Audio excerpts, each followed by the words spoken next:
Rosa Isela viene, sí. Vente aquí, sí, en lo que llega Rosy.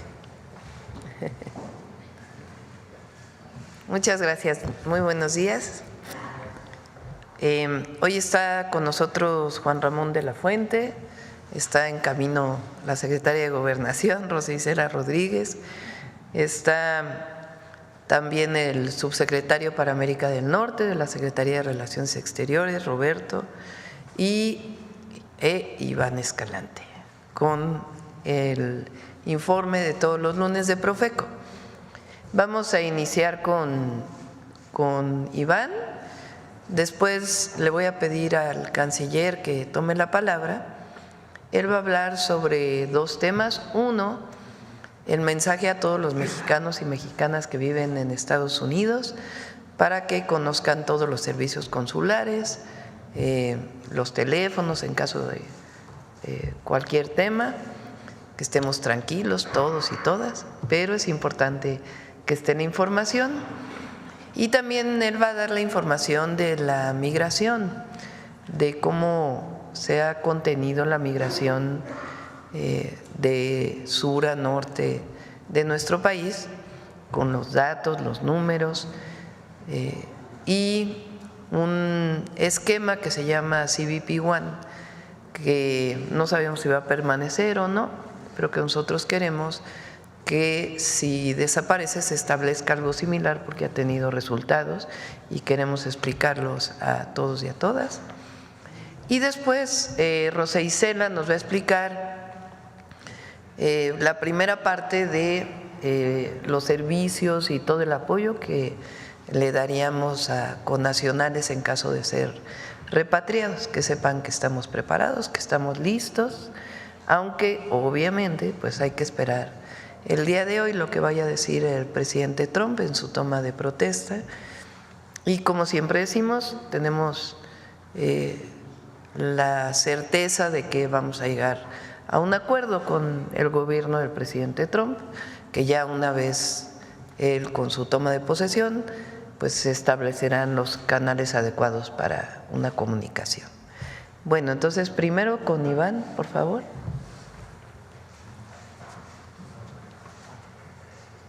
A ver si localizan a Rosy, no sé dónde está. Muchas gracias. Muy buenos días a todas y a todos. Iniciamos con la presentación de quiénes tienen los precios de este lunes. Seguimos colocando taches visibles en defensa de las personas consumidoras de combustibles.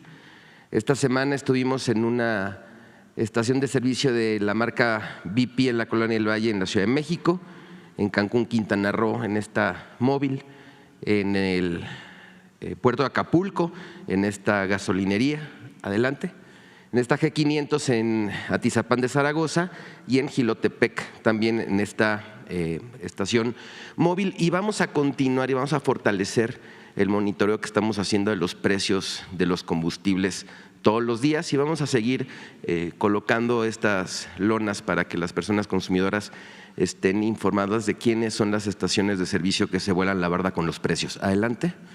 Este es el reporte de nuestro monitoreo de la semana.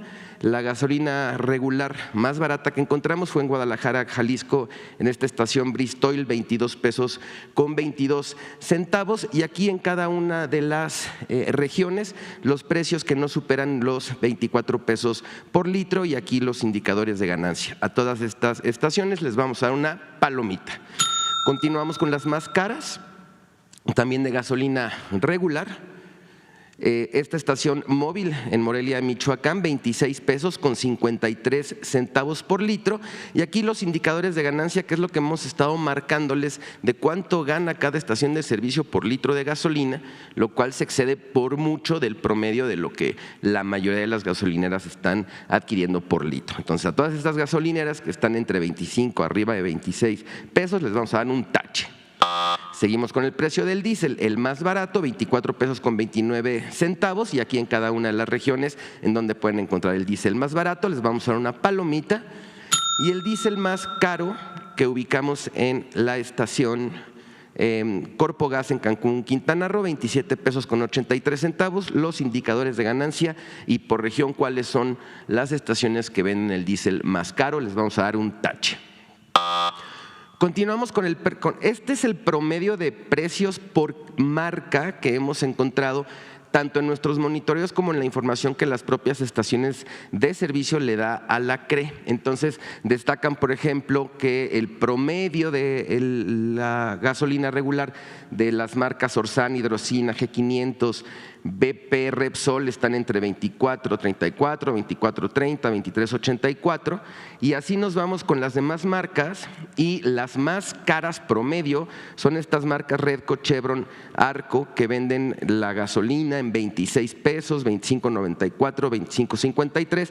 Recordar que este es el promedio y esto que estamos acá destacando es el indicador de ganancia de cada una de las marcas, insistimos en promedio, pero también esta información es muy útil para las personas consumidoras para que sepan qué marcas son las que venden la gasolina más barata y cuáles más caras. Adelante.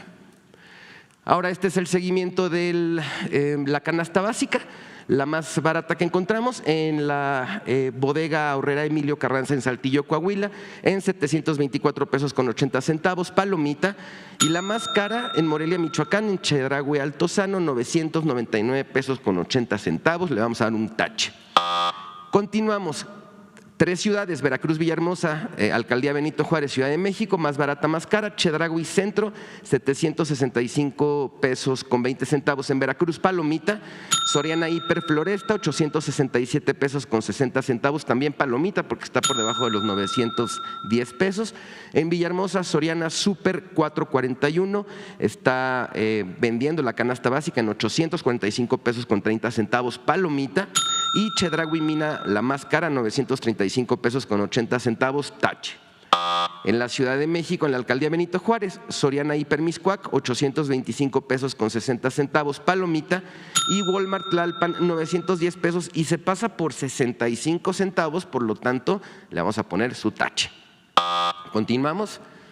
Precio de la tortilla, kilogramo continúa 23.37 el precio promedio en tortilla de tortillería. Aquí presentamos las 3 más baratas que encontramos en nuestro monitoreo y las 3 más caras. Las más caras en Veracruz, en la colonia Centro, Querétaro, la colonia Lomas de Casablanca, Tuxtla Gutiérrez, colonia Las Palmas, entre 16 y 17 pesos, palomita. Y aquí las más caras en Monterrey, Tijuana, Campeche, también en el centro, en la colonia Zona Río y en la colonia Santa Ana de estas ciudades presentan precios entre 29 y 30 pesos y les vamos a dar un tache. Continuamos. Hemos estado presentándoles el precio promedio por marca de los artículos de primera necesidad. Ahora vamos con la leche. Leche entera, mismas presentaciones. La única diferencia, por ejemplo, en esta marca es que viene en bolsa, pero todas las demás vienen en caja y es leche entera, 1 litro. Los precios más baratos entre 18.96 y 15 pesos con 15 centavos de acuerdo con la marca. El promedio está en 29 pesos con 19 centavos. Les vamos a dar una palomita. Y tenemos estas otras marcas que están entre 29.68, 30 pesos, 32 pesos. Estas otras marcas que son más caras, incluso con el precio de esta pudieran alcanzar a comprar, perdón, con el precio de esta, 2 de estos presentaciones de leche. Les vamos a dar a estas un tache. Continuamos con el quién es quién en el envío de dinero. Este es un ejercicio que se hace simulando un envío de $350, cada remesadora cuánto da por los dólares de los paisanos que envían el dinero. Y hay 2 elementos a considerar: el promedio de comisión y cómo están tomando estas remesadoras el tipo de cambio. Entonces, la que más da por su dinero es Pagafón Smart Pay en envíos de efectivo, 7.345 pesos por $350. Les vamos a dar una palomita. Y la remesadora HUM da 6.948 pesos por los mismos $350. Le vamos a dar un tache. Estos son envíos en efectivo. Continuamos ahora con depósitos a cuenta. La remesadora que más da por estos simulación de $350 es Cloud Transfer Services, $7,345.79 por $350. Vamos a darle una palomita y la misma plataforma HUM, $6,993.45 es la que menos dinero da y le vamos a dar un tache. Es importante y les recomendamos, en la página de internet de la Profeco hay una calculadora de cuánto estarían enviando, es un simulador, y al momento de darle enter nos da cuánto dinero estaría pagando cada una de las remesadoras que hemos estado monitoreando. Adelante. Finalizamos con los consejos Profeco de la semana. 1. Conoce el índice de ganancia y el precio por cada litro de combustible para que no compres donde se vuelen la barda con los precios. 2. Puedes encontrar la canasta básica por menos de 910 pesos. Ubica el supermercado que te ofrezca los productos más baratos. 3. El precio promedio de la tortilla de tortillería sigue en 23 pesos. 4. Un litro de leche entera se consigue desde 15 pesos con 15 centavos. Localiza las marcas y ahorra en tus compras. 5.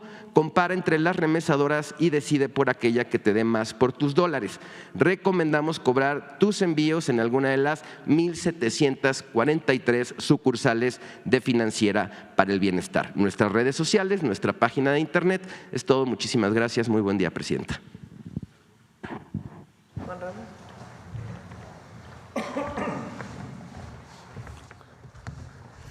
Con su permiso, señora presidenta, muy buenos días tengan todas y todos ustedes. Me voy a permitir hacer una presentación, como ha dicho la presidenta, empezando por mostrarles cómo se ha fortalecido la red consular y para nuestras y nuestros hermanos en los Estados Unidos, que tengan la información veraz, oportuna y que les quede sin lugar a duda el mensaje que nos ha encargado la presidenta que mandemos a todas y a todos ustedes, y así lo hemos hecho desde todos nuestros consulados. No están solos y no van a estar solos. Tenemos una red consular, como puede verse aquí, que es la más grande que tenga un país en otro país en todo el mundo. Ningún país tiene 53 consulados en otro país como tiene México en los Estados Unidos. Red consular que en estos últimos meses, desde que inició el gobierno de la presidenta Sheinbaum, siguiendo sus instrucciones, se ha fortalecido, se ha revisado con cuidado con todas y todos los titulares de los consulados y también con sus equipos, los cónsules de protección, los cónsules de documentación y los servicios consulares en general, que han mostrado, como les ilustraré en unos minutos, un avance muy significativo en la digitalización de trámites, que es algo importantísimo para nuestras paisanas y nuestros paisanos. Señora presidenta, la digitalización va avanzando. Yo tuve la ocasión la semana pasada en Phoenix de constatar que un par de paisanas que llegaron a las 7:30 de la mañana al consulado a solicitar un acta de nacimiento, tuve el honor de poder entregárselas personalmente 2 horas después, a las 9:30 de la mañana. Es decir, la digitalización va avanzando y está mejorando los servicios y paulatinamente van a ser más los trámites que puedan hacerse por vía digitalización. Hemos logrado configurar un equipo jurídico de 2,610 personas. Estos son entre las asesorías externas que se han contratado, aquellas alianzas que se han hecho con escuelas de derecho, con algunos despachos de abogados, muchos de ellos también de migrantes connacionales que de manera voluntaria, pro bono, se han comprometido y forman parte de los servicios consulares que en este momento se están ofreciendo. Y esto junto con las 1.700 y pico de plazas que tienen nuestros consulados en otros servicios, aparte de los de protección y de documentación, pues nos da un total de 4.383 personas que para nuestras y nuestros paisanos están a sus órdenes. Están para servirles, para orientarlos, para apoyarlos y cuando se requiera, para protegerlos y defenderlos, independientemente de su estatus migratorio e independientemente del lugar en el que se encuentren en los Estados Unidos. Nuestras 53 circunscripciones cubren en su totalidad el territorio de los Estados Unidos de América. Y entre los mecanismos que tenemos para poder darle mayor celeridad también en un momento determinado a sus necesidades, y me pasa la siguiente, por favor, está ya funcionando esta aplicación Consulap, ya está en la plataforma Android. ¿Y esto qué es lo que les va a permitir en caso de que lo requiera? Bueno, pues en primer lugar, conocer claramente cuáles son sus derechos, los derechos y cómo deben de ejercerlos en una situación apremiante. Por ejemplo, tienen derecho a permanecer callados. Este es un derecho constitucional y los abogados nos han recomendado que lo ejerzan porque muchas veces con las preguntas más bien intimidatorias están provocando respuestas que después puedan ser utilizadas en su contra. Entonces, este tipo de lineamientos que son muy prácticos, si tocan a la puerta de tu casa, pídeles que te muestren, que te pasen por debajo de la puerta una orden judicial. No pueden entrar a un domicilio si no tienen una orden de un juez. En fin, ahí encontrarán toda la información necesaria. También es importante que puedan decirnos quiénes son los contactos a los que habría que contactar en caso de que fuera necesario y dónde queda tu consulado más cercano y tiene un botón de contacto para mandar esta información. Debo decirles que ese botón solamente puede aplicarse desde los Estados Unidos. Pues la aplicación se puede descargar, pero para que el botón funcione tienes que estar en los Estados Unidos, porque es pues para ellos esta aplicación. Ahí están los teléfonos. El CIAM es el centro que tenemos en Tucson, también por indicaciones de la presidenta, les comento que se ha reforzado. El CIAM cuenta con 45 operadoras, pero en caso de que se sature, está ya la conexión para entrar con otro tanto de operadoras que están funcionando desde Toluca.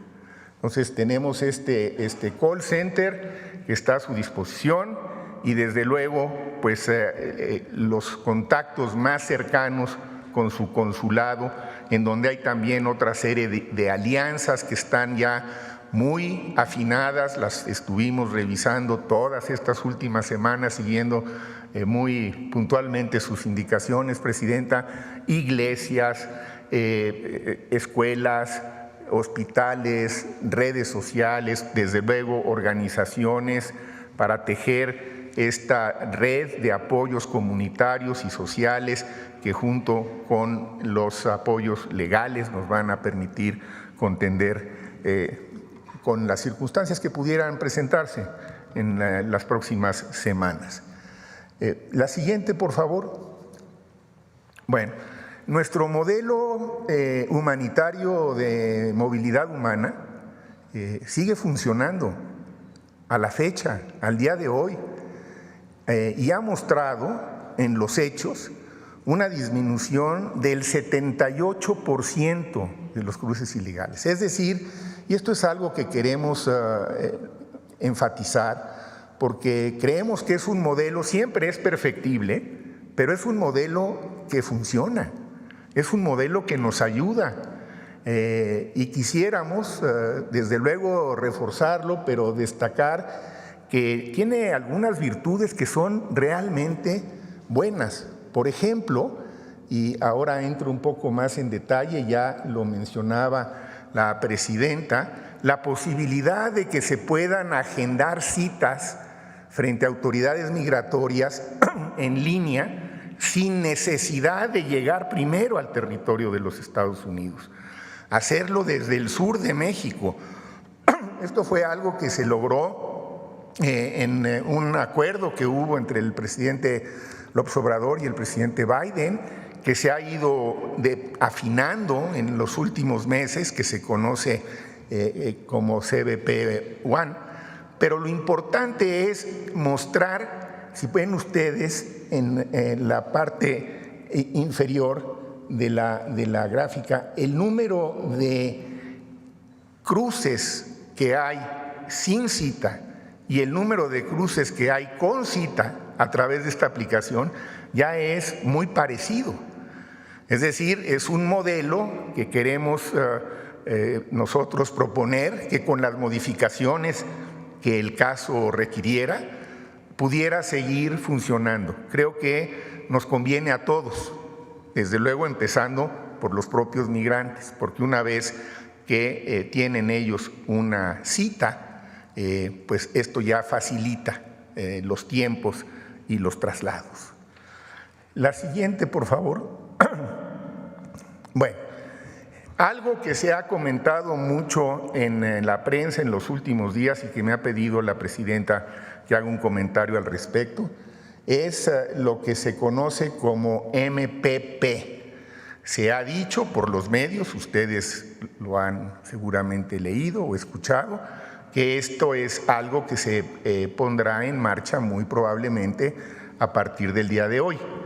Bueno, ¿qué significa este MPP? Es algo que ya tuvimos en el pasado. Empezaría por decir que ya en el primer periodo del presidente Trump se estableció este mecanismo que por sus siglas en inglés se refiere a protocolos de protección migratoria. Esto es lo que quiere decir MPP. Y no es lo mismo que un tercer país seguro, porque el MPP, como dice en esta lámina, en primer lugar es una decisión unilateral. El presidente López Obrador no estuvo de acuerdo y si lo vuelven a instrumentar, la indicación que nos ha dado la presidenta, por supuesto, es enfatizar que esta es una decisión unilateral que toman ellos. Sí lo pueden hacer, está en su derecho. Nosotros no necesariamente lo compartimos, de hecho no lo compartimos. Tenemos un enfoque distinto, pero vamos encontrando los mecanismos de ajuste. Desde luego no implica el MPP obligaciones para México como tales. Se pueden llegar a algunos acuerdos sobre cómo vamos a procesar las cosas. De hecho, siguen vigentes hasta ahora y lo deseable es que se mantengan, pero son mecanismos que van a requerir, desde luego, pues primero que esperemos a ver si en efecto lo ejecutan como se ha anunciado y después entonces veremos cómo nos ajustamos para operarlo de la mejor forma posible. Concluiría diciendo que nuestros cónsules en todo Estados Unidos, pero de manera especial en los estados fronterizos, están en comunicación continua y esa ha sido la indicación que nos ha dado la presidenta y así se ha transmitido con las autoridades migratorias locales. Hay comunicación diaria entre los responsables de las agencias migratorias, las dos agencias migratorias fundamentales que operan para estos fines en Estados Unidos. Una se conoce como ICE, por sus siglas en inglés, ICE, y otra se conoce como CBP, por sus siglas en inglés. Las dos son agencias migratorias. Bueno, nuestros cónsules están todos los días en contacto con esas autoridades justamente para tratar de mantener esta interlocución como parte de la defensa y de la protección de sus intereses. En suma, Presidenta, diría, creo que seguiremos atentos, cumpliendo sus indicaciones, y la prioridad número 1 de la Secretaría de Relaciones Exteriores ha sido y seguirá siendo la protección y el cuidado de nuestros paisanos, sobre todo en los Estados Unidos, en todo el mundo, y concluiría diciéndoles, paisanas, paisanos, no están solos, sus consulados están con ustedes, no perdamos la calma, estemos atentos a lo que podamos ir recabando como información verídica y se les estaremos compartiendo en cuanto la tengamos. La Secretaría de Relaciones Exteriores está permanentemente, Presidenta, en contacto con la red consular todos los días desde temprana hora, y hacemos un corte a partir de hoy todas las noches después de las 18 horas para mantenerla informada. Es todo. Muchas gracias.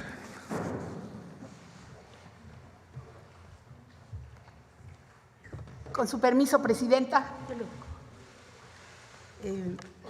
Buenos días tengan todas y todos.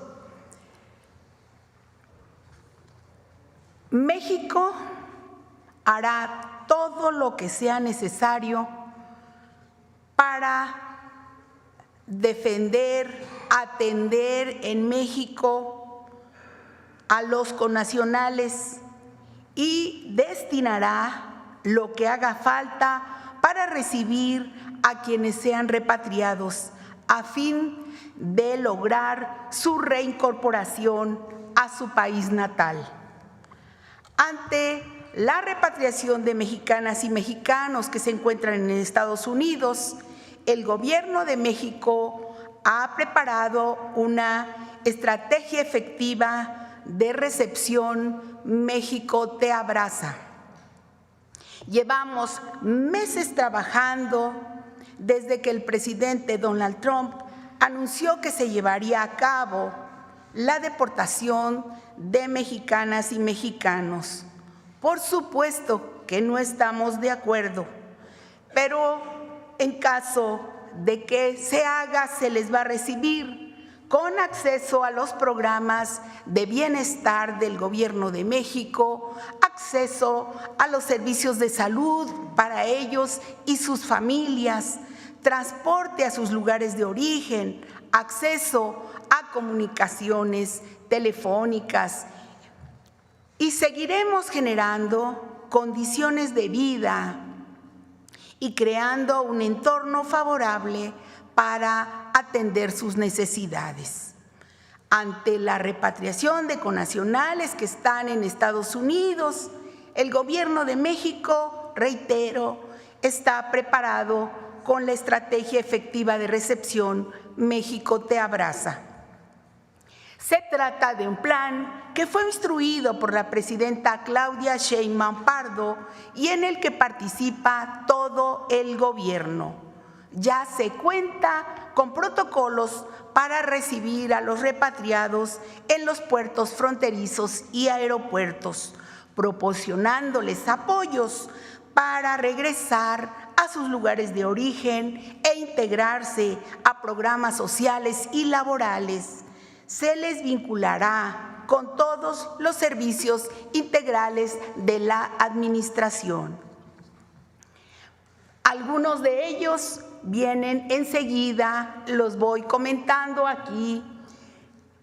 La siguiente, por ejemplo, la Secretaría de Gobernación coordinará las acciones para recibir a nuestros paisanos y apoyará a través del Instituto Nacional de Migración con la recepción y también con los documentos necesarios como la carta de repatriación y los traslados. Por ejemplo, también el Registro Nacional de Población expedirá los documentos de identidad de ser necesario y la CURP de nuestros connacionales.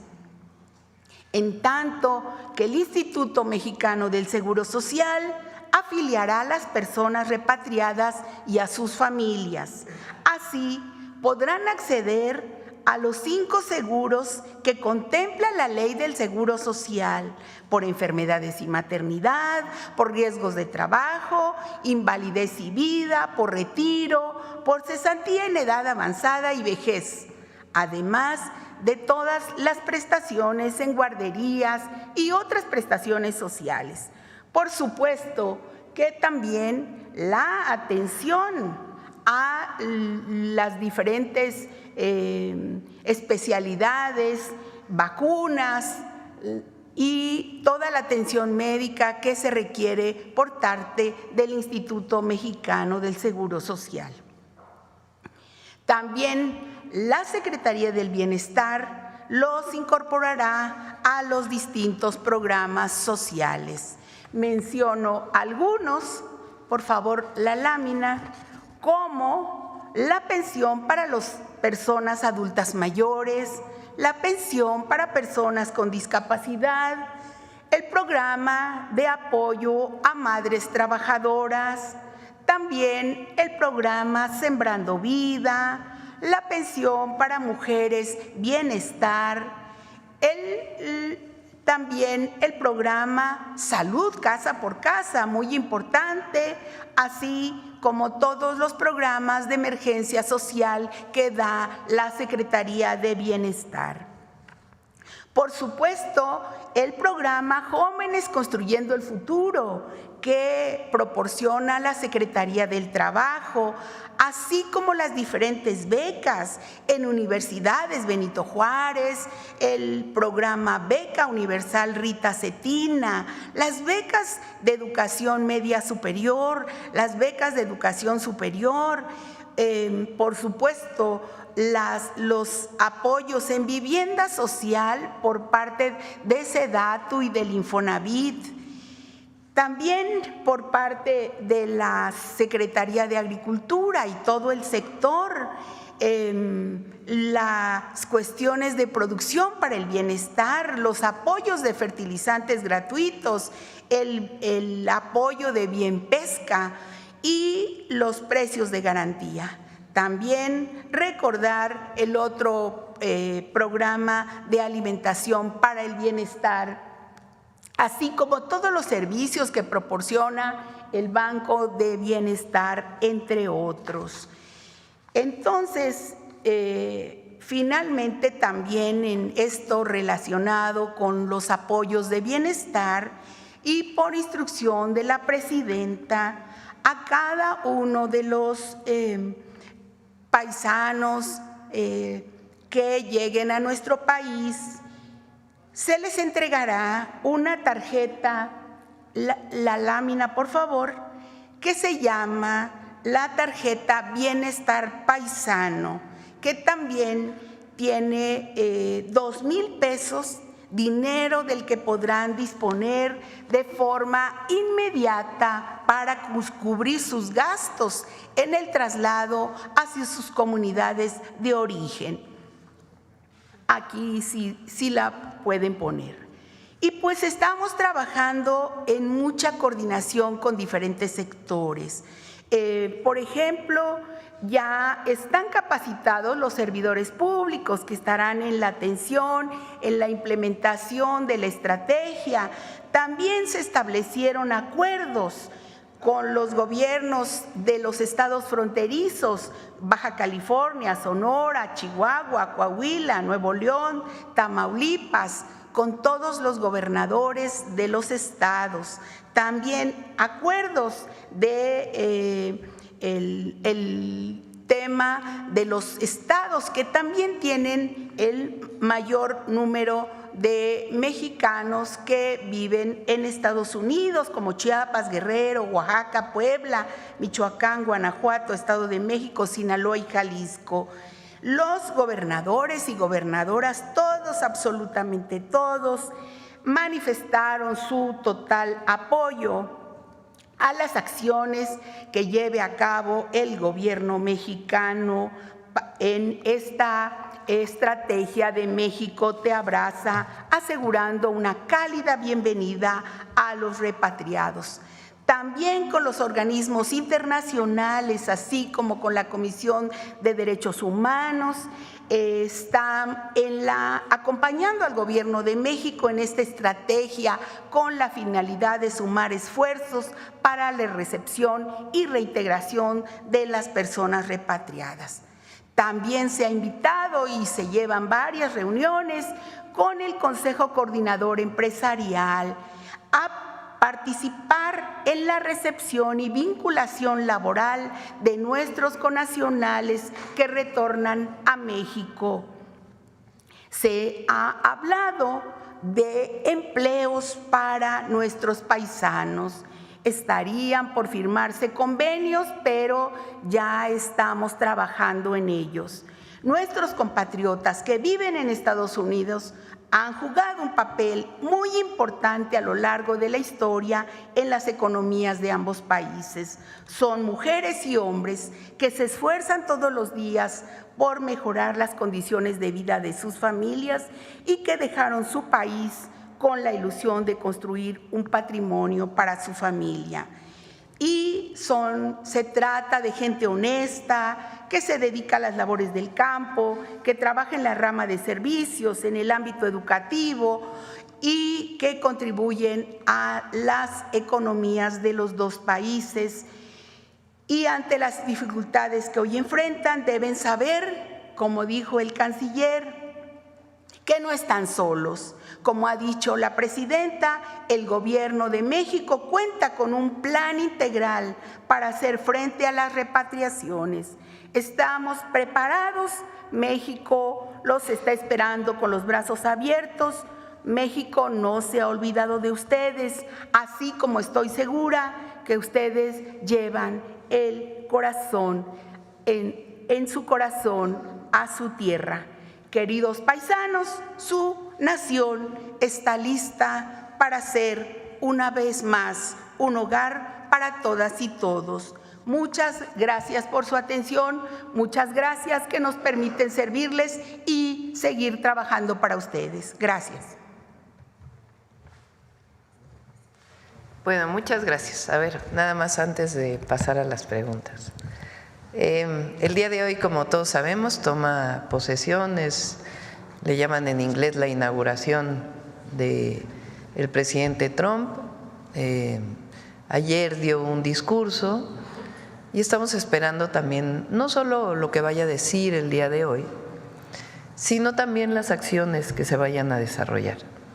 Nuestro objetivo pues es, una vez que ya tome posesión, entrar en contacto con su equipo, que ya ha habido pues alguna comunicación informal dado que todavía no toman posesión, y ya tomando posesión pues entraremos en comunicación y sabemos que va a haber un acuerdo en los distintos temas. Ese es nuestro objetivo, el acuerdo en los distintos temas. De todas maneras, es importante que se conozca que México ha estado trabajando en una estrategia para todos aquellos migrantes que quieran llegar a Estados Unidos. Es una estrategia integral, humanista. Y eso ha permitido que menos migrantes lleguen a la frontera norte. Y al mismo tiempo, esto que mencionaba el canciller, una de las colaboradoras del presidente Trump dijo que iba a desaparecer esta aplicación que se llama CBP1,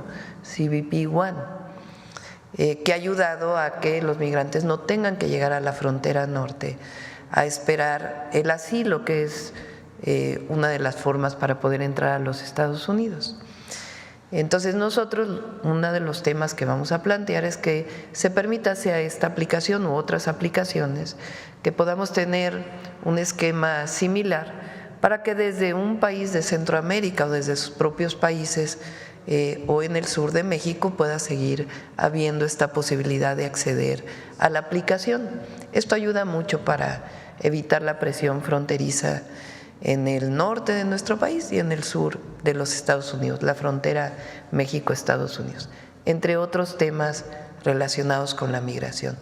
Segundo, Las y los mexicanos son muy importantes para la economía de Estados Unidos y eso lo sabe la administración Trump.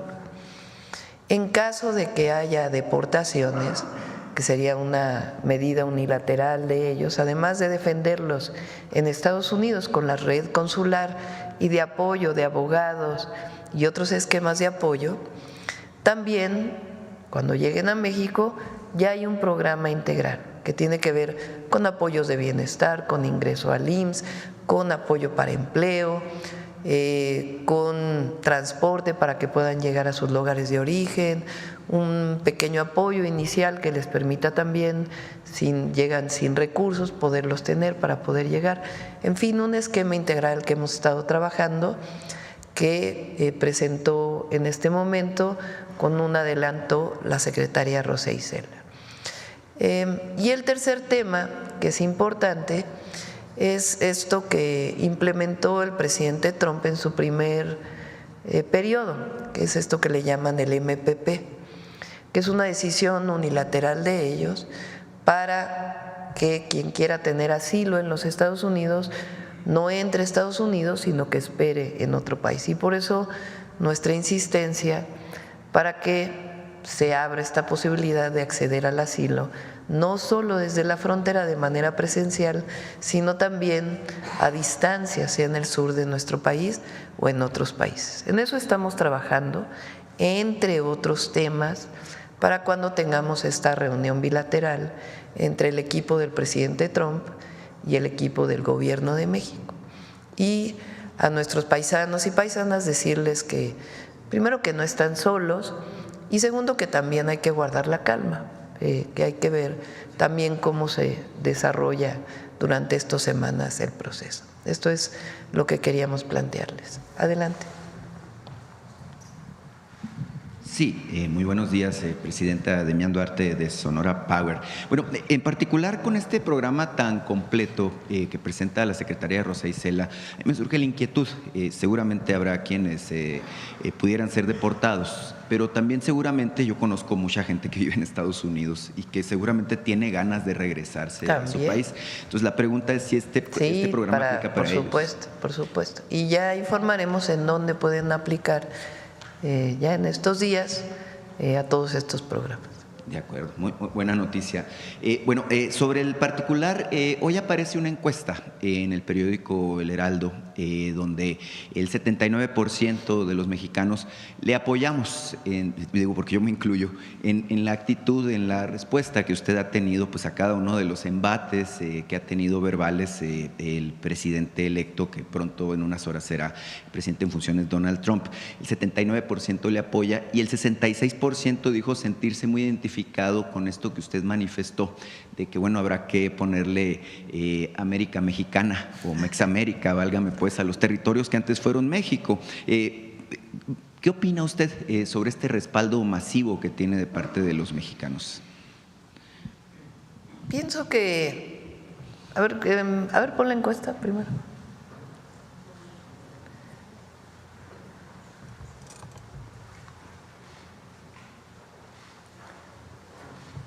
Nosotros no tenemos por qué, lo dice nuestra Constitución en política exterior, que todas las naciones son iguales. Pero en particular México no tiene por qué, lo dije en el Zócalo, agachar la cabeza, sentirnos menos. Si somos un país grandioso, una potencia cultural, y las y los mexicanos somos un pueblo trabajador, honesto, que somos fraternos, solidarios, que tenemos mucho que presumir ante el mundo entero. Entonces la relación con Estados Unidos tiene que ser entre iguales. Somos dos naciones, socios comerciales, en un acuerdo comercial quizá el más completo y que beneficia a las tres naciones, a Canadá, Estados Unidos y a México. Pero somos una nación igual que cualquier otra nación y con un pueblo que además hoy está empoderado, conocedor de su historia, de su fuerza. Entonces nosotros somos representantes del pueblo de México Mi papel es ser representante de este pueblo grandioso. Entonces, nuestra relación con Estados Unidos será de iguales y siempre de defensa de las y los mexicanos que viven en Estados Unidos.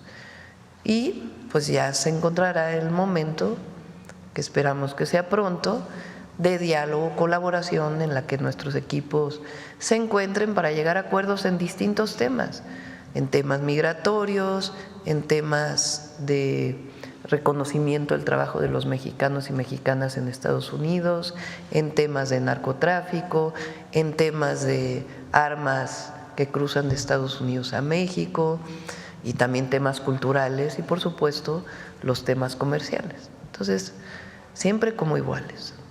Claro que sí. El contexto es muy interesante porque evidentemente México está en camino de convertirse, usted habla de la potencia cultural, reiteradamente yo reitero este asunto de que yo también veo que nos estamos convirtiendo en una potencia económica. Y usted, bueno, la semana pasada, justo hace una semana, presentó el Plan México, en donde habla, bueno, de estrategias muy certeras, objetivos, algunos muy ambiciosos, pero creo que alcanzables. Estaba revisando, por ejemplo, cómo andamos en términos del tamaño de nuestra economía y estamos realmente pues a unos pasos de rebasar, por ejemplo, a Rusia o a Canadá y entrar al top 10.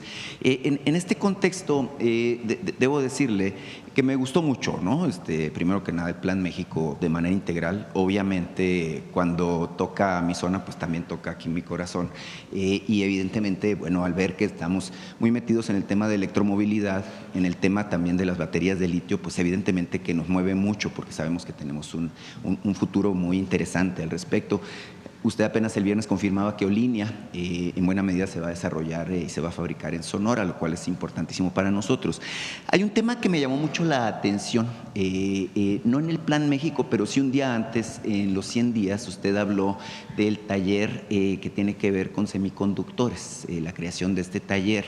Y este es un asunto que también usted ha dicho que te toca en mucho a nuestra región, en particular por la vinculación tan fuerte que ya tenemos con Arizona. Tenemos una alianza que le llamamos la megaregión. Con Arizona tenemos una asociación estratégica con la Universidad de Arizona, que ellos han estado a cargo de este proceso tecnológico. Y bueno, es muy importante este asunto de la alta tecnología. El gobernador acaba de llegar, por ejemplo, de una gira por Taiwán, donde estuvo en contacto con la compañía Foxconn, que está buscando instalarse justamente en México y queremos que se instale en Sonora. El punto, Presidenta, es que yo le quiero preguntar sobre el particular, ¿qué tipo de esfuerzos está haciendo su gobierno para lograr amarrar, vincular este proceso que tiene que ver con semiconductores? Sabemos que la industria de alta tecnología es compleja, que se requiere infraestructura especializada. Se habla de que, tengo un diagnóstico por ahí que habla de que se necesitan no centenas, sino decenas de miles de especialistas, sobre todo con nivel de ingeniería, para poder aprovechar esta ventana. Me dicen los expertos que la ventana se abre solamente por un periodo de 3 años, más o menos, y que bueno, tendríamos nosotros que aprovechar montando la infraestructura y teniendo el personal capacitado. En particular, la pregunta es esa: ¿qué está haciendo específicamente para lograrlo? Son varios temas. Uno, evidentemente, este esfuerzo que está haciendo el gobernador para que empresas fabricantes de semiconductores, hay distintos tamaños de semiconductores y distintos diseños, y Taiwán es uno de los lugares en donde mayor desarrollo y producción de semiconductores hay, China también. Y ahora hay un esfuerzo muy grande para que también se fabrique en Norteamérica. Estados Unidos pues también tiene plantas, pero el mayor desarrollo estuvo en los últimos años en Asia. Entonces Sonora tiene un potencial muy grande precisamente por este vínculo con Arizona, donde fue la decisión en su momento de la producción de semiconductores, que ya va muy avanzada. ¿Qué estamos pensando en México? No solamente la instalación de empresas, que Jalisco también tiene empresas de semiconductores muy importantes, no solamente el traer las inversiones a México, sino el desarrollo científico y tecnológico relacionado con los semiconductores. Hay 2 instituciones mexicanas académicas que tienen un desarrollo muy importante. Uno es el Sinvestab, que tiene particularmente una sede en Jalisco, que tiene un desarrollo muy amplio, y el otro es el INAOE, que es un centro CEP-CONACYT, que también tiene desarrollo importante, sin limitar el desarrollo que hay en el Tecnológico Nacional de México, en la UNAM, en otras universidades públicas. Lo que queremos ahora es generar la parte del desarrollo, del diseño de los semiconductores, que es muy importante como la parte de la cadena productiva que podría aterrizar en la producción de los semiconductores y tener las patentes relacionadas con este diseño. Ya estamos trabajando justo con Sinvestab y el INAOE, los recibí aquí hace como un mes. Esta semana, creo que mañana volvemos a trabajar con ellos, con Rosaura Ruiz, que está a cargo de la Secretaría de Ciencia, Humanidades, Tecnología e Innovación, y con ellos la idea es instalar esta planta y después pues ya su vínculo con empresas públicas o empresas privadas para que se desarrollen en México cierto tipo de semiconductores y que la producción no solamente sea de fuera, sino que también se desarrolle en nuestro país, sea con empresas nacionales o empresas extranjeras. Claro. De Sonora, de hecho, vinieron dos especialistas en el área. Una de ellas está integrada en el Consejo Asesor Empresarial, que es la señora Rigoli. Sí, también. Y por otra parte estuvo también José Luis Rubio, que es especialista precisamente en este aspecto. Con ambos he estado tomando alguna consulta y me han estado informando sobre el tema. Es un tema muy interesante que tiene evidentemente mucho futuro. Por último, señora presidenta, mire, le quiero plantear un tema que nos preocupa, pero nos ocupa también mucho en Sonora. Usted conoce el proyecto Saguaro Energy que desarrolla la compañía México Pacific Limited, que se va a instalar. Es la mayor inversión privada, sea nacional o extranjera, que hay en estos momentos en el portafolio de inversiones al que usted aludió justamente cuando presentó el Plan México. Hablamos de una inversión de 15,000 millones de dólares, es un mundo, estamos hablando de 300,000 millones de pesos, que plantea un polo de desarrollo por sí mismo, justamente en la región del desierto de Sonora, es en Puerto Libertad. El tema es que, bueno, el presidente López Obrador nos estuvo informando sobre el tema justo cuando ustedes tuvieron el diálogo empresarial con inversionistas de Estados Unidos. Se presentó también aquí en Palacio la presidenta de esta compañía. El asunto que nos preocupa es que parece que en el PRI o en el PAN o en la oposición mediática andan buscando casos de éxito e inversiones muy exitosas, como es el caso, justamente para meter, pues válgame, pues desinformación, grilla, y ahora andan con que este proyecto pues no estaría de acuerdo con las normas que establece pues digamos toda la reglamentación ambiental. Yo lo que le quiero preguntar en este aspecto es, bueno, número uno, ¿qué tipo de garantías están dando ustedes como gobierno a este tipo de inversiones en particular? Y número dos, obviamente, ¿cómo está el tema también de los manifiestos de impacto ambiental y qué se puede esperar al respecto de este importante proyecto? Muchas gracias. Tiene que ser aprobada la manifestación de impacto ambiental antes de que inicie la obra o que inicie la inversión. No sé exactamente en qué punto va, averiguamos con Alicia Bárcenas y por supuesto lo informamos aquí. Por acá, a ver, aquí. ¿Tú? Sí. Presidenta, qué gusto saludarla. Ramón Ramírez Gutiérrez, de Noticieros El Reloj de Oaxaca. El día de ayer estuvimos en Michoacán, Presidenta, en este foro de pueblos indígenas y pueblos afromexicanos rumbo al Plan Nacional de Desarrollo. Y la verdad que fue un encanto encontrarse con más de 3,000 personas con diferentes lenguas, 65 grupos indígenas, ver vestimentas, escuchar la poesía de sus voces. Pero bueno, dentro de todo esto se habló de la coincidencia de los grupos indígenas con su política al interior de la República Mexicana y de desarrollo, y de que ahora sean sujetos de derecho los pueblos indígenas. Pero resaltarle y preguntarle una situación: los pueblos afros también se manifestaron, Presidenta, en este foro, y pidieron de parte del Estado mexicano una disculpa pública por todos los agravios que han sufrido a través de la historia. Usted, que representa al Estado mexicano, ¿estaría usted dispuesta a tener una disculpa pública a los pueblos afromexicanos? Primera pregunta, presidenta. Los planes de justicia tienen como principio esa disculpa pública. Lo hizo el presidente López Obrador con el pueblo yaqui, y los planes de justicia tienen ese objetivo, porque es de alguna manera reconocer los agravios, la represión, el esclavismo, esta política discriminatoria que se siguió particularmente en el Porfiriato. Entonces, en todos los casos, cuando hay plan de justicia, porque no es solo la disculpa, que por supuesto estamos dispuestos a darla, si nosotros lo estamos pidiendo hacia España, pues evidentemente que nosotros otorgamos ese beneficio a los pueblos indígenas y a México en general y a los afromexicanos, pero tiene que ir acompañado de un plan de justicia. Entonces, por eso este programa de planes de justicia, esta estrategia es fundamental.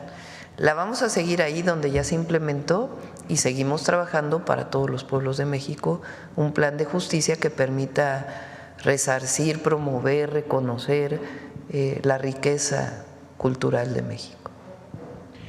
Mi segunda pregunta, presidenta. Usted dijo en su evaluación de los 100 días que antes de que terminara el mes de enero estaría usted inaugurando la autopista Mitla-Tehuantepec. Vamos el próximo fin de semana. El próximo fin de semana. Sí, ya está lista.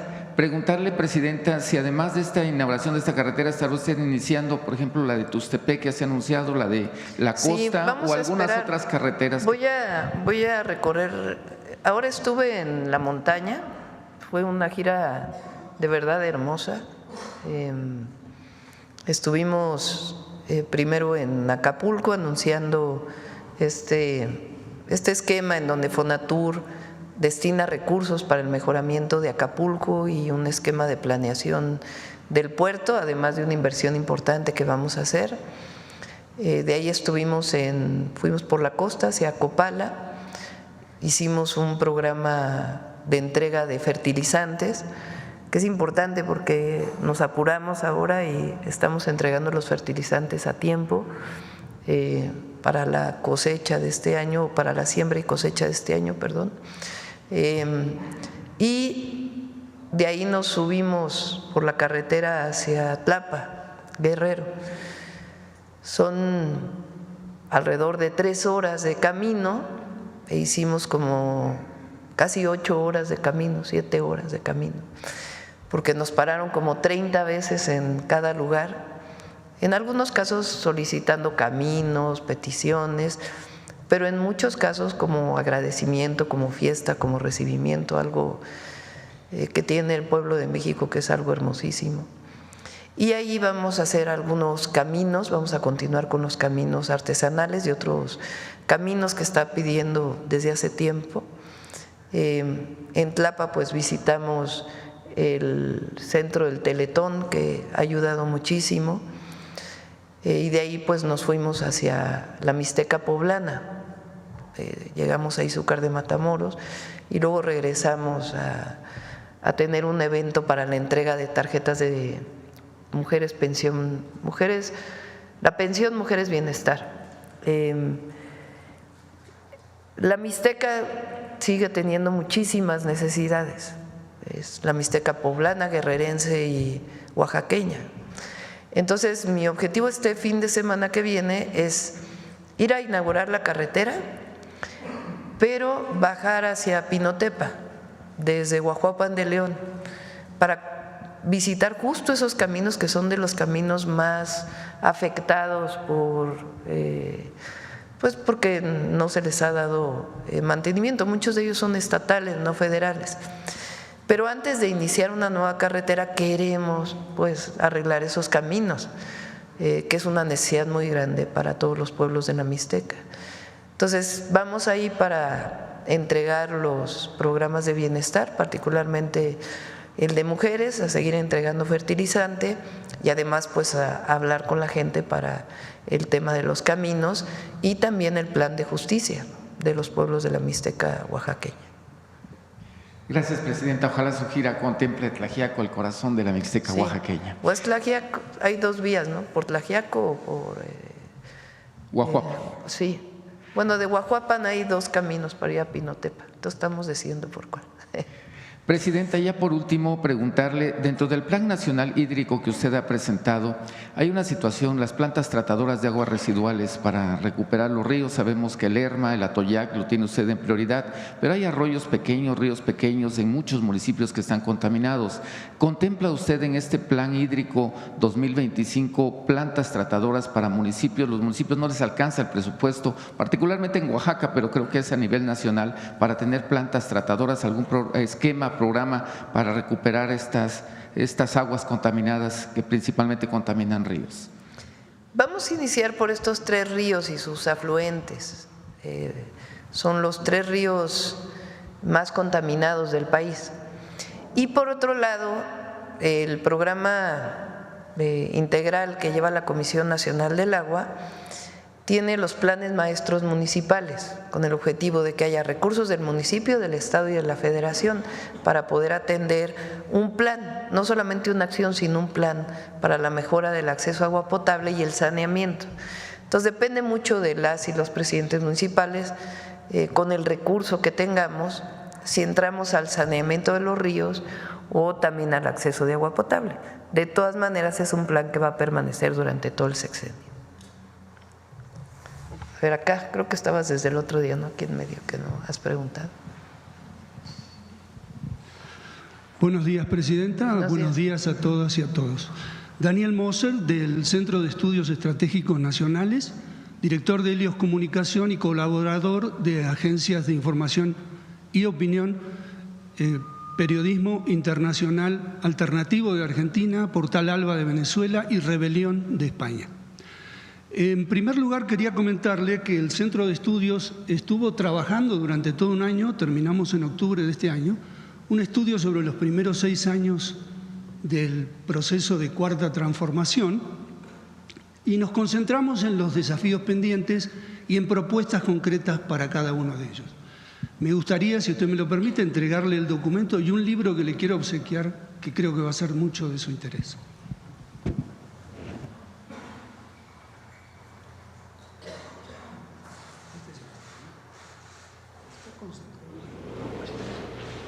Y este es el libro que habla de las mujeres que fueron líderes y luchadoras. Para que todos te escuchen. Okay.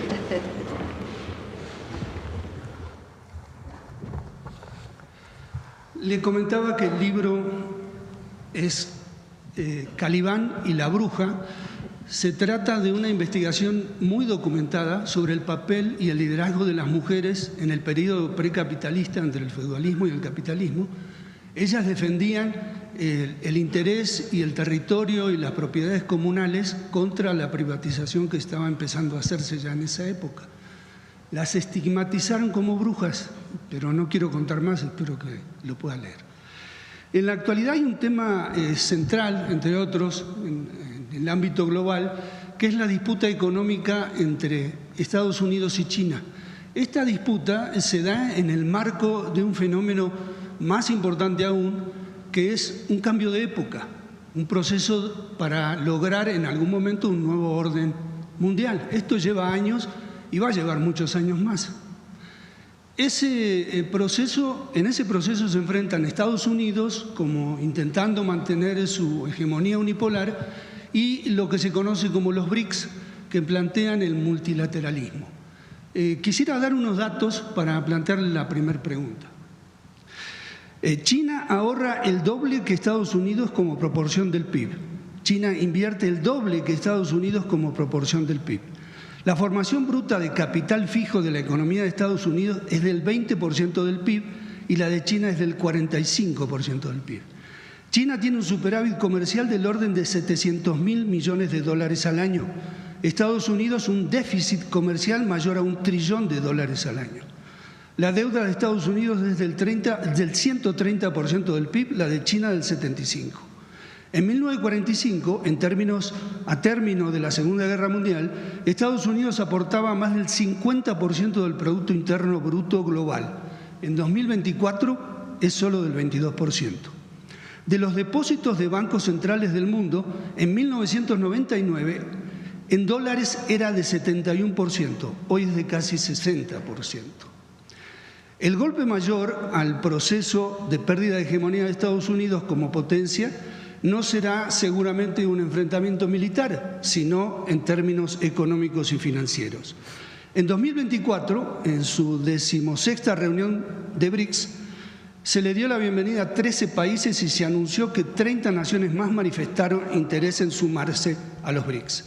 En 1992, la participación del PIB mundial del G7 fue del 45%, las naciones del hoy BRICS solo del 16%.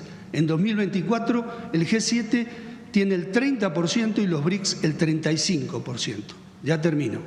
Entre 2000 y 2023, los países del hoy BRICS crecieron su participación en las exportaciones mundiales del 10 al 23%. El G7 cayó del 45 al 29%. Finalmente, en términos del crecimiento económico, el FMI previó para 2024, ya están las cuentas, que los países del BRICS crecerán a una tasa promedio del 3.6 y el G7 del 1%. La pregunta, Presidenta, es, en atención a estas condiciones en que se está desenvolviendo este pleito a escala global, hay países que se alinean o con Estados Unidos y hay países que se alinean con los BRICS y hay otros países que hacen el esfuerzo, porque no es fácil, de mantenerse al margen y negociar según sus intereses nacionales con quien sea en el momento que sea. La pregunta concreta, Presidenta, es si su gobierno está analizando o analizará crear un grupo multidisciplinario que investigue a fondo las condiciones de este fenómeno que se está dando para saber si México se alinea en un lado o en otro o se mantiene independiente. Gracias. Yo creo que alinear no es precisamente la mejor palabra, ¿no? Porque todos los países, estados somos soberanos, todas las naciones. El asunto aquí es que nosotros desde hace ya muchos años y en particular desde hace… ¿Cuándo se firmó el TEMEC? En 2000. En el 2020, con el nuevo tratado México, Estados Unidos, Canadá. México es socio comercial de Estados Unidos. De hecho, parte de lo que hemos estado planteando es que solo con este tratado comercial y con esta alianza se puede competir con otras regiones del mundo. Es decir, Estados Unidos no puede solo, necesita necesariamente de Canadá y de México. Incluso nosotros hemos estado planteando desde el presidente López Obrador que esto debería de ampliarse a toda América y tener realmente un bloque económico en nuestro continente. Ahora, ¿qué es lo que planteamos con el Plan México? Fíjate, nada más por los datos. México prácticamente duplicó sus exportaciones a Estados Unidos del 2018 al 2024, gracias al tratado. Entonces, es fundamental para nuestros países fortalecer este esquema con soberanía. Por eso digo que alinear no creo que sea la mejor palabra. La soberanía, nosotros somos un país libre, independiente, soberano y somos socios comerciales de Estados Unidos y eso le ha ayudado a Estados Unidos, le ha ayudado a México y también a Canadá. Eso no implica que no tengamos acuerdos comerciales con otros países. Podemos tener, se está trabajando por ejemplo con Europa en el tratado comercial que ya existía porque necesariamente viene su proceso de renovación. Entonces, no quiere decir que es el único país, pero sí creemos que ha sido benéfico para nuestro país. Repito, con nuestra soberanía y nuestra independencia. Ahora, ¿qué planteamos nosotros? Que recuperemos también en México la producción de muchos bienes que durante todo el periodo neoliberal se perdieron. Entonces, que si bien tenemos un acuerdo comercial, también tenemos un Plan México para que se recupere en México la producción de cadenas productivas que permitan pues también tener mayor inversión, mejores empleos, mejor remuneración para el pueblo de México a partir de un esquema de planeación territorial de nuestro país basado en dónde están los recursos naturales. Entonces, es la relación con Estados Unidos y Canadá sin cerrarnos a otros lugares del mundo, pero al mismo tiempo fortaleciendo la producción de nuestro país. Gracias. La segunda pregunta tiene que ver precisamente con el Tratado de Libre Comercio. Como sabemos, el Tratado de Libre Comercio, ahora conocido como TEMEC, inició en 1994 con Carlos Salinas de Gortari, cuando obviamente con intenciones diferentes a las que se han planteado tanto el gobierno de López Obrador como el suyo. Este tratado, a la hora de negociarse mediante el TEMEC, la participación del entonces candidato o presidente electo López Obrador determinó que hubiera modificaciones. Por cierto, déjeme presumir que fue un compañero del Centro de Estudios quien alertó al presidente a través de Manuel Bartel del capítulo energético, donde había un capítulo extensísimo que daba muchas concesiones a Estados Unidos y simplemente se evitó poniendo la frase de que México era soberano en esa materia. Tengo aquí datos del Banco de México que me llamaron la atención porque dice que la balanza comercial de diciembre de 1994, de enero de 1994 a diciembre de 2024, México tiene un déficit de 172.602 millones de dólares. Esto como antecedente. La pregunta concreta que le quiero hacer es si bien puede haber puntos beneficiosos de este acuerdo que viene desde 1994 respecto de los intereses de México y de su pueblo, ¿su gobierno analizará en profundidad o ya analizó los posibles inconvenientes que tiene el tratado respecto de los intereses de México? Es distinto el tratado que se firmó en el 2020 del de 1994. El tratado del 94, además de estar vinculado a todas las orientaciones de los organismos financieros internacionales para que México tuviera un modelo de desarrollo neoliberal, tenía un elemento central que era utilizar a México con una ventaja competitiva, la mano de obra barata. Y eso le hizo mucho daño al país, porque fue el periodo en donde el salario mínimo no creció. ¿Cómo puede un gobierno asumir que tu ventaja competitiva son los salarios de hambre de tu pueblo? Eso cambió en el 2020. Porque a partir del 2018 comenzó a incrementarse el salario mínimo y con ello el salario medio del país y con ello la disminución de la pobreza, además de los programas de bienestar y de otras acciones que se han desarrollado, y con ello también la disminución de las desigualdades o la reducción de las desigualdades. Entonces es distinto el marco en el que se firma uno y el otro tratado. En el 2026 viene una revisión, que es una revisión menor, y nosotros creemos que se va a dar esta revisión en acuerdo con el gobierno de Estados Unidos y de Canadá, porque ha sido benéfico el tratado para los tres países. Entonces, la diferencia sustantiva es que cambió el régimen en México también, y que ya no es la integración perdiendo soberanía, que eso era lo que existía antes. Nosotros defendemos a México como país libre, independiente y soberano, con un socio, con dos socios comerciales, Estados Unidos y Canadá. Muchas gracias. En una próxima conferencia, ¿será posible ofrecer información puntual, específica, sobre el contenido nacional de las exportaciones mexicanas? Porque también hay mucho de maquila o de las grandes corporaciones que se afincaron en México, y creo que sería un dato interesante que al menos yo no tengo.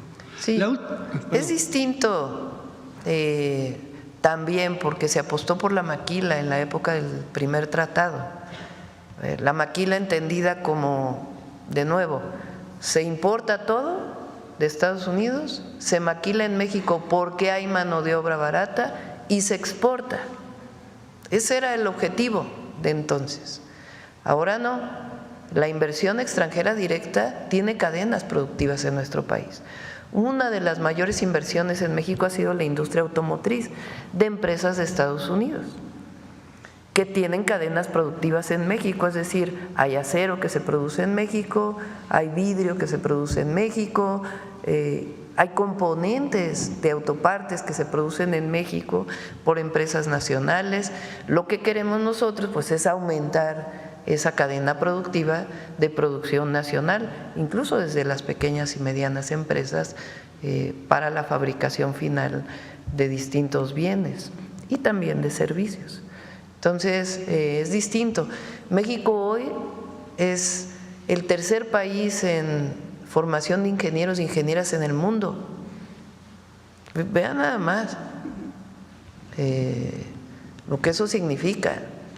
O sea, que no en cualquier país puedes instalar semiconductores, porque requieres personas con calificación, con formación en ingenierías diversas.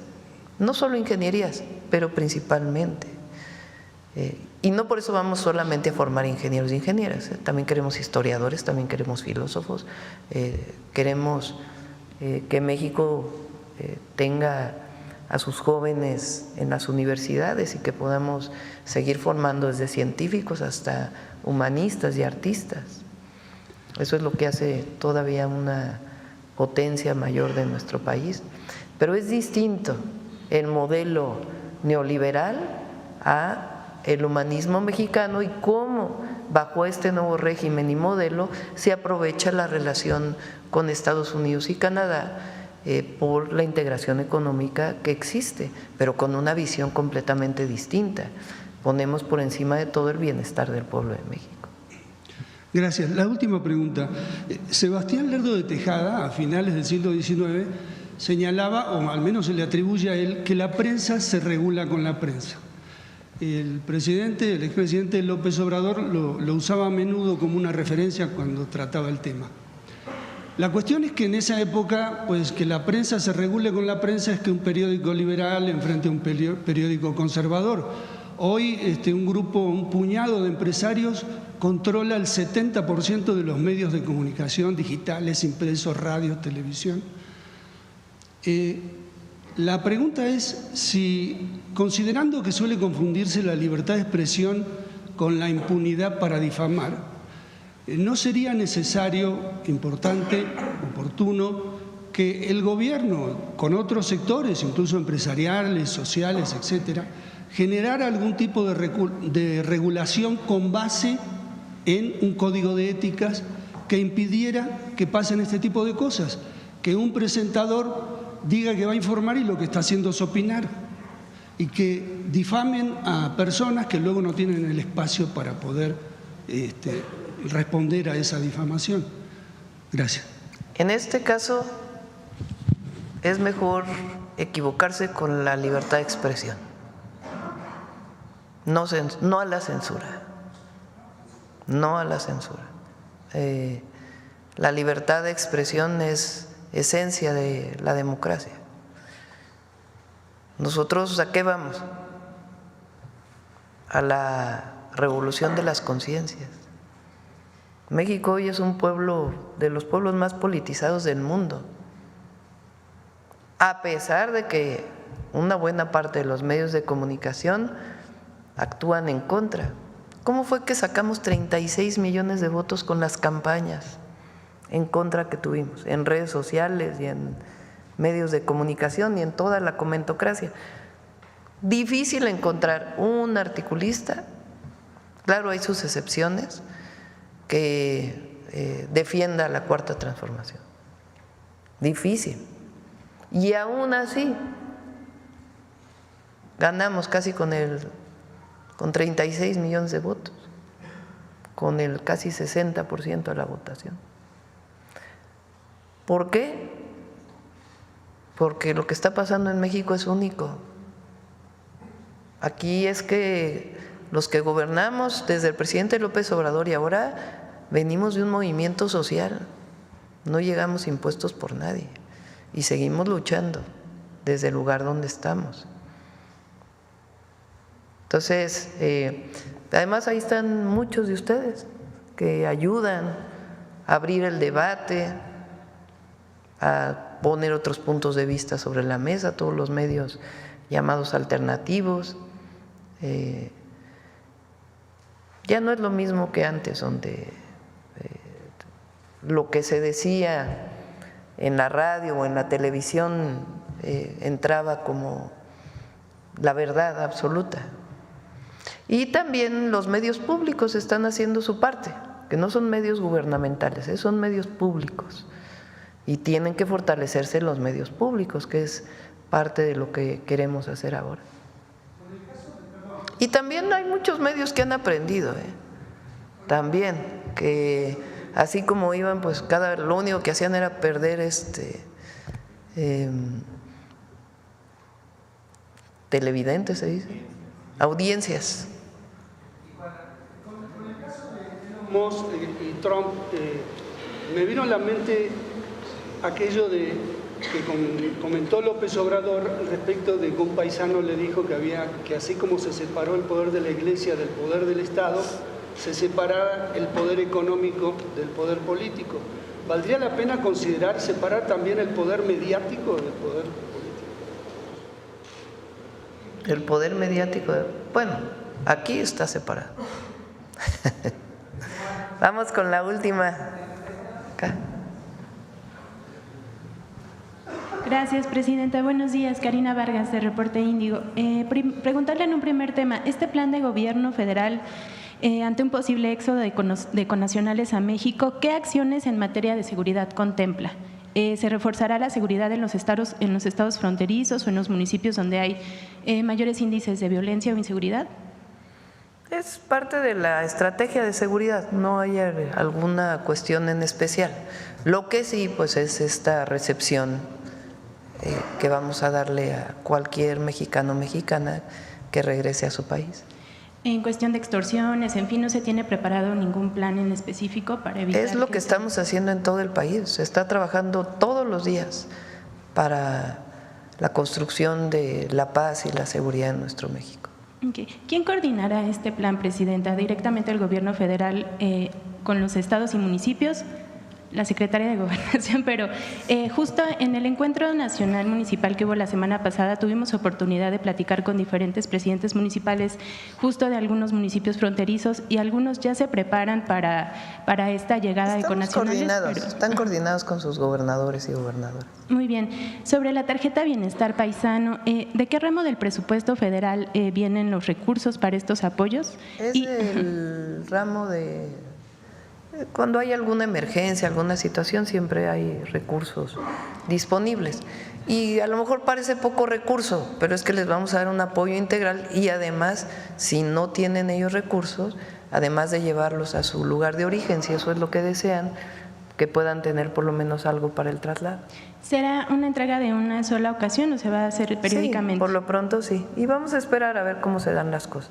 Muy bien. En un segundo tema, preguntarle si ya hay fecha para que se realice la transición en el Instituto Nacional de Migración entre Francisco Garduño y Salomón César. Sigue el proceso de transición por obvias razones. Nosotros pues tenemos que mantener pues la estrategia que traemos. Y se está en este proceso de transición, están trabajando juntos en este momento. ¿En qué estado se encuentra el instituto, presidenta, ante este reto migrante? Trabajando, como siempre. Muy bien. Presidenta, en Reporte Índigo se publicó una nota el fin de semana sobre un contrato que otorgó justo el Instituto Nacional de Migración el 1 de enero de este año a la empresa operadora de comedores saludables SADCB por 154.525.862 pesos, con una vigencia hasta el 31 de marzo de este año. El motivo del contrato es para atender una eventualidad por caso fortuito o de fuerza mayor, limitada a lo estrictamente necesario para afrontarla. Primero, preguntarle si esto es parte de las acciones que está haciendo su administración previo al anuncio que haga el presidente Donald Trump. Pues se prepara el Instituto Nacional de Migración.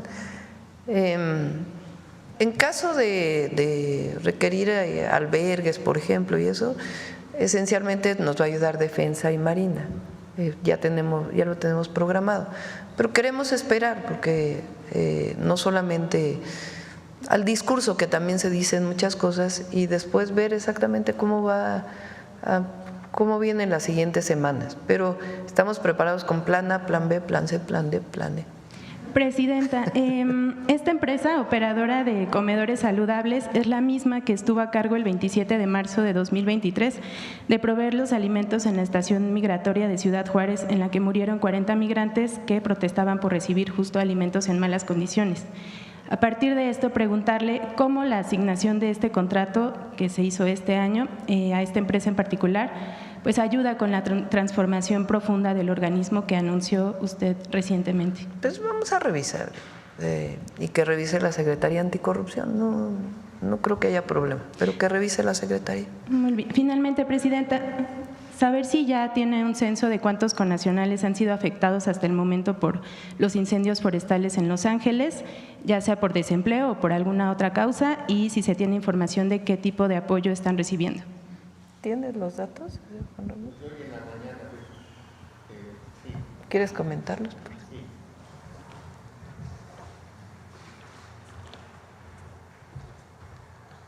Sí, justamente de hoy en la mañana no tenemos el censo completo de los damnificados. Lo que sabemos es que de los fallecidos, 27, no hay ningún connacional identificado hasta ahora. Ayer se atendieron en uno de los centros, de los albergues, 125.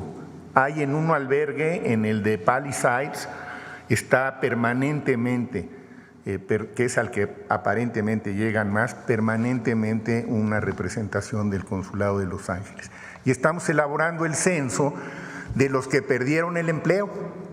Esto nos va a tomar un poco más de tiempo, no lo tienen tampoco allá. Lo que estamos haciendo es en las áreas afectadas, viendo con los que tenían restaurantes, los que tenían empleados en sus propias áreas de residencia, etcétera, y estamos empezando a cruzar la lista para poder tener el censo total de los que perdieron el empleo, que probablemente es donde más daño va a haber para nuestros paisanos. Y hay ya un programa emergente que inició la semana pasada, el día que lo planteó la presidenta, para empezar a darles apoyo, conseguirles trabajo, inclusive temporalmente apoyarlos. Pero todavía el censo final de los que perdieron el empleo no lo tenemos. ¿Quieres comentar algo de la reunión del viernes de los cancilleres? ¿Quiénes se reunieron? Sí, con mucho gusto, Presidenta. Sí, como ustedes saben, el jueves y viernes hubo una reunión aquí en la Ciudad de México para ver, junto con países de Centro y Sudamérica, el tema migratorio. Son los países que conforman lo que se le ha llamado en Sudamérica la Ruta del Norte, o sea, que llegan a México. Fue una reunión, por un lado, el jueves, muy técnica para actualizar cifras, dónde estamos, por dónde vienen los flujos, qué están haciendo cada uno de los países para tratar de contender con el fenómeno. Por cierto, debo decirles muy brevemente que la verdad es que el modelo mexicano humanitario de movilidad, pues es el que están adoptando ellos, y revisamos el impacto que han tenido los programas de Amexid, de Sembrando Vidas y Jóvenes para el Futuro, y han tenido un impacto muy importante. La instrucción de la presidenta fue transmitirles que vamos a profundizar y ampliar los apoyos de Amexid, y vamos a tratar también de que llegue más recurso para esos programas, porque pues se trata de la cooperación internacional para el desarrollo y es uno de los planteamientos. Y finalmente convenimos en mantener un mecanismo de coordinación permanente para tratar de estar intercambiando información y ver obviamente cómo los va a ir afectando a ellos también en caso de que llegase a haber deportaciones masivas. ¿Quiénes estuvieron presentes? Pues estuvo presente Brasil, estuvo presente, estoy empezando de abajo para arriba, a ver si no se me escapa alguno, Colombia, desde luego, estuvo Panamá, acudió Cuba, acudió Haití, que tiene un problema delicado, sensible, Venezuela, Costa Rica, El Salvador estuvieron presentes, éramos 11 en total. Honduras, por supuesto, Honduras y Guatemala, claro. Honduras porque además esta reunión surge como resultado de una conversación que tienen hace algunas semanas la presidenta Sheinbaum con la presidenta de Honduras. Hubo una muy buena respuesta y estamos coordinados en el plan de apoyarnos recíprocamente y de que nuestros respectivos embajadores en Estados Unidos de estos mismos países estén también en contacto, en espejo de lo que hicimos aquí en la Ciudad de México, básicamente. Gracias, presidenta. Bueno, cerramos, que hay mucho trabajo. Sí, vamos con Humanismo Mexicano. El humanismo mexicano tiene su más profunda inspiración en los pueblos originarios y afrodescendientes de todo el país, porque son culturas que han fomentado sus lazos comunitarios en una organización social que privilegia la fraternidad y la solidaridad social para fortalecer una identidad colectiva que ha logrado sobrevivir, lo mismo a los embates de la conquista, siglos de olvido y neoliberalismo. Nuestros pueblos son ejemplo de resistencia y permanencia que nos enseñan a vivir de manera digna y colectiva. En México existen más de 70 culturas originarias a lo largo de toda la geografía nacional. Son pueblos que han desarrollado conocimientos astronómicos, matemáticos y agrícolas extraordinarios, así como un arte y poética refinadísimas, que son prueba de su avanzado y ejemplar desarrollo civilizatorio. Las culturas originarias y afrodescendientes dan forma a un país más democrático, incluyente y riquísimo culturalmente. Uno de los ejemplos más claros e importantes es el maíz, ese cereal indispensable en la dieta nacional que es fruto de la naturaleza y la observación humana. Los mesoamericanos y los pueblos de Aridoamérica adoptaron el maíz para darse forma a ellos mismos y así fundaron una de las culturas madre de la humanidad. La domesticación del maíz surgió hace más de 10,000 años en los valles de Tehuacán y Oaxaca y con ella nació la milpa, que es una tecnología única como forma de cultivo basada en la ayuda mutua del maíz con la calabaza, el frijol y los quelites, una agricultura altamente productiva que se cultiva en comunidad, en colectivo. Así, la milpa dio origen a las comunidades que se convirtieron en ciudades cuyos sitios arqueológicos aún nos maravillan. Entre estas civilizaciones, culturas, destacaron la olmeca, la teotihuacana, la tolteca, la maya, la mixteca, la zapoteca, la tarasca, la totonaca, la mexica, la tlaxcalteca, la cholulteca, la texcocana, asentadas en la región conocida como Mesoamérica y por una diversidad de pueblos nómadas establecidos en el norte, en Aridoamérica.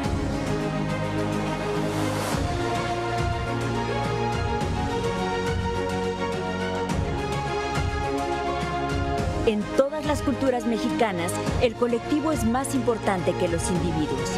No es raro que los mexicanos seamos un pueblo que cree en lo colectivo, en el bien común, en el bienestar de la mayoría. Los pueblos originarios y afrodescendientes son ejemplo y guía de resistencia, permanencia y constancia. Son la mayor riqueza e inspiración para imaginar un país más digno e igualitario.